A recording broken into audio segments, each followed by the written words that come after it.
How's it going, everybody? Combo here. So recently I made a video on my channel, it did very well, thank you for that, about the finals, the situation I see the game in, and some of the concerning trends that I was seeing. And I think, of course, being a very devout follower of this game, I know it makes it sound like a religion, praise be the finals. Besides the point though, I care deeply about this game, and I genuinely believe in its long-term success. So with the success of that video, the last thing I want to do is put out a bunch of negative press, because once again, at the end of the day, I care about this game super deeply. So once again, I'm gonna break my mic. I got myself a list here. So in this video, once again, which is unscripted, I'm gonna be talking about 5 of my favorite things in the finals, and why at the end of the day, yes, there are some concerning trends, but reasons why I think this game is going to be successful in the long term, and some of the things that are going to keep this game in a state where it is playable. You can find matches, unless you're in Oceania servers, sorry for my people over there, at least here in North America, and just have a good time. Because once again, the finals is an amazing game. I genuinely think this game can have longevity, and here are some of the reasons why. So starting out with the first one here, we have the uniqueness of it. The finals, of course, is an arena shooter, which by itself isn't super unique, but what makes this game unique, I've broken it down into 2 key factors. First, the actual gameplay loop. Quick cash has not really been seen anywhere else.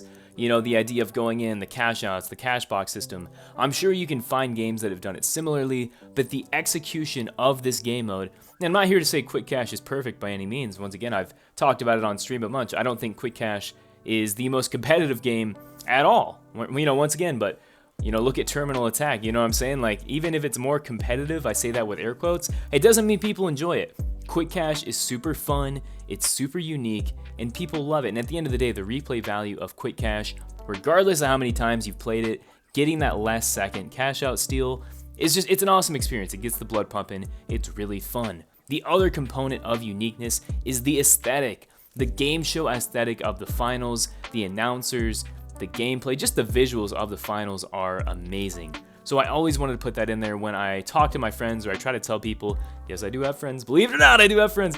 When I try to tell people about the finals and, why they should try it, one of the things that I sell them on immediately is the aesthetic of it. It's like, oh yeah, you're in like a game show and like here's the visuals, and I show them that like, whoa, this looks pretty cool, I might give it a try. Now, of course, some of the other stuff I talk about in the other video might affect their actual, in-game experience. But initially, when you're still in that honeymoon phase, when you first start playing the game, the uniqueness of the finals is something that keeps players here. The next thing I have here, speaking of players, we have the fan base. And I said this in my last video as well, talking about some of the not so good stuff. The finals has more than I've ever seen. You can even compare it to like, I know one that comes to mind is like Tarkov. This game has a cult following. I mean, if you look at Steam charts, which I typically try to avoid because it doesn't show the whole picture, I guess. I try to avoid Steam charts, but if you look at the fan base on Steam charts, this game has been very steady. I know there was a bit of a drop off in Season 4 because I want to say, Terminal Attack, it was the cause of that. But either way, even through that, the player base has remained constant. So the people that are playing this game and the people that enjoy it are sticking with it.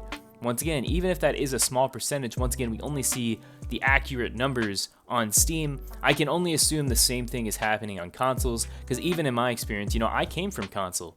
Once again, and when I was playing on console without crossplay, I had no issues finding matches. So the fan base that keeps this game alive, the fan base that talks about this game, is one of the reasons why I see it continuing to be successful far into the future. And with the fan base, that leads me into something, I talked about this in my last video. I do communications in college and all that. You can say it's a useless degree, which you're probably right at the end of the day. I'm no STEM student. But one of the things we always talk about, all the time, we talk about marketing. Even though communication and marketing are both different, they go hand in hand. And one of the things I talked about in my last video was, hey, the marketing in the finals sucks, which I still stand by that. However, one aspect of the finals, the advantage that the finals has, as we've talked about before with the fan base, this goes hand in hand, is the word of mouth marketing. word of mouth marketing is perhaps the strongest aspect you can use, or the strongest technique rather, or tactic, whatever you want to call it, to advertise a game.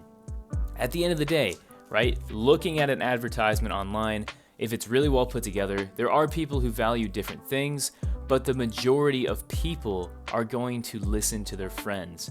If somebody you know plays the finals and they enjoy it, chances are they said, hey man, you should hop on here, you should try this game. And most of the time, that's how people play games. I mean, just recently, a little story, I don't want to interject too much here. So my friend asked me to play Black Ops 6. I hadn't played a Call of Duty since Call of Duty World War II, which I actually didn't think was too bad, hot take. You can roast me in the comments for that one.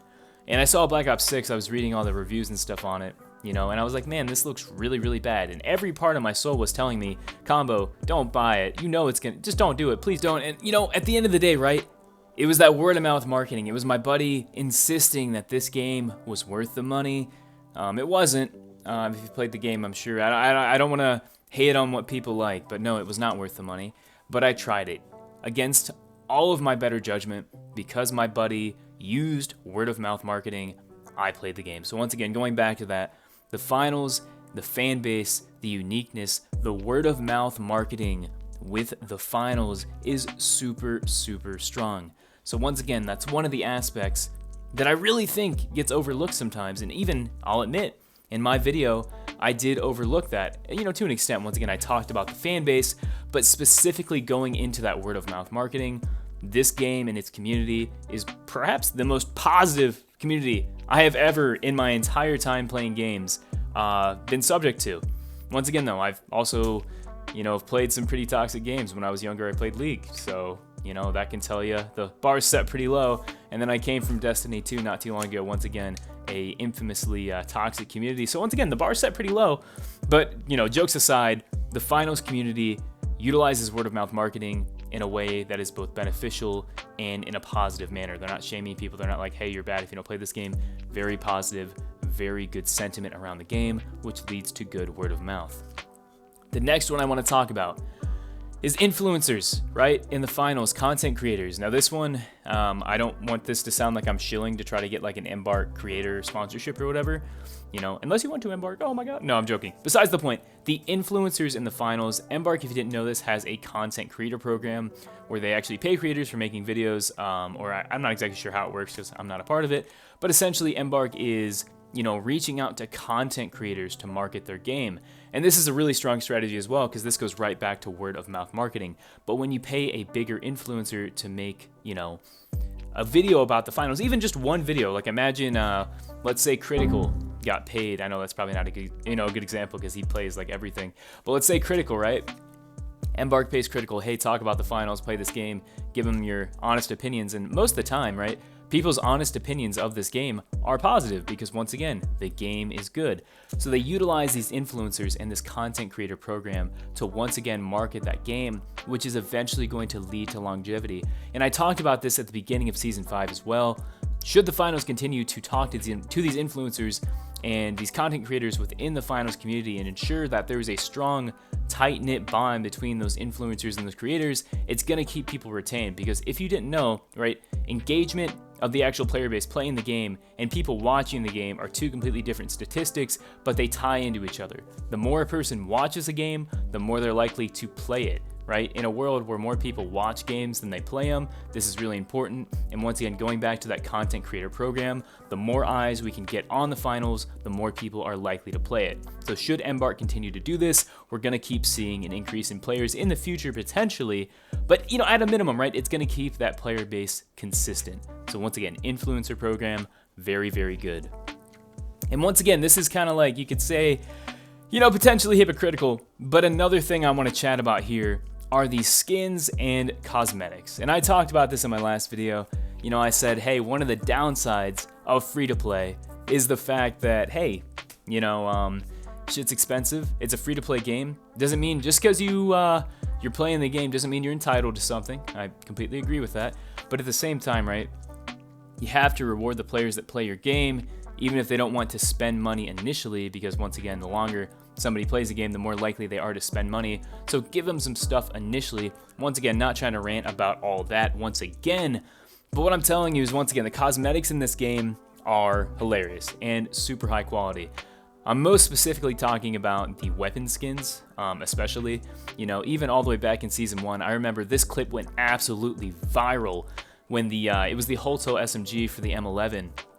You know, you kill somebody, you reload, it actually prints out a receipt with their name. I hadn't seen that like anywhere. Another one that just came out, I actually bought this skin, and I'm typically kind of a penny pincher. It was the camera skin for the sniper, where you kill somebody and it prints out their picture.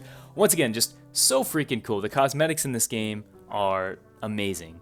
So, just wanted to put that out there. This is my kind of like more positive take on the finals and where I see the game going.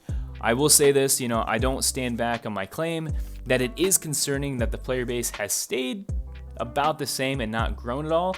Granted, right?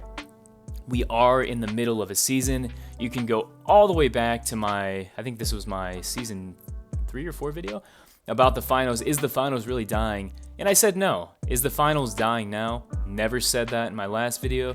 No, the game is not dying, but it's also not growing. So it's our job as a community, once again, as I talked about in my last video, collaborative voice. Talk to people, tell them to try the game, because I guarantee once they get past those first 10 hours, there's a lot to love. But that's also what people say about Tarkov and League of Legends, so maybe I'm insane. Anyways, guys, I'm done ranting. This video is already way longer than I wanted it to be. Thank you so much for coming and watching. Hopefully this video is a little bit more positive, right? We need more positivity in the world. I care about this game deeply, as I said in my last video as well, so I also wanted to highlight some of the good stuff.